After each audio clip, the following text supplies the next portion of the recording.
నమస్తే వెల్సాతి వ్యూవర్స్ కి స్వాగతం. నేను రుచిత. ఈ రోజు డేట్ 29 జనవరి. లేటెస్ట్ అప్డేట్స్ ఏంటి అనేది ఈ వీడియోలో తెలుసుకుందాము. ఈ రోజు Indian equity market positive sentiment తో క్లోజ్ అయింది. నిఫ్టీ 0.30%, సెన్సెక్స్ 0.27%, అలానే బ్యాంక్ నిఫ్టీ 0.50% పాజిటివ్ తో క్లోజ్ అయింది. గ్లోబల్ కూస్ వల్ల సెంటిమెంట్ మిక్స్డ్ గా ఉంది, కానీ ఎఫ్ఐ ఇన్ఫ్లోస్ రివర్స్ అయింది. మెటల్ సెక్టర్ లో ర్యాలీ కనిపించింది. ఈ విషయం మార్కెట్ ని రికవర్ చేసింది. వొలటాలిటీ ఎక్కువగా కనిపిస్తుంది. బడ్జెట్ సెషన్ స్టార్ట్ అయింది. దీని వల్ల ఇన్వెస్టర్స్ కాషియస్ మోడ్ లో ఉన్నారు. గ్లోబల్ రిస్క్ ఆఫ్ ఎప్టైట్ తగ్గింది.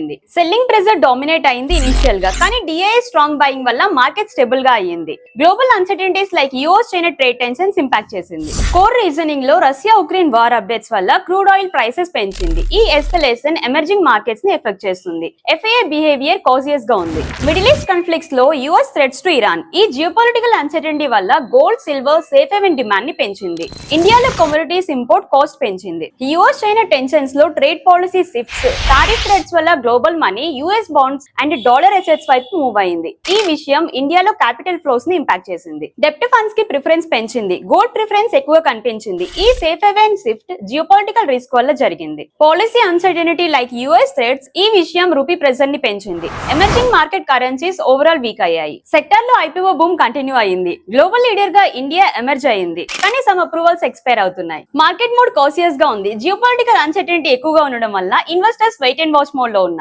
For more updates, stay tuned to Velsati. Like, share and subscribe. Thank you. Mutual funds investments are subjected to market risk. Read all scheme related documents carefully before investing.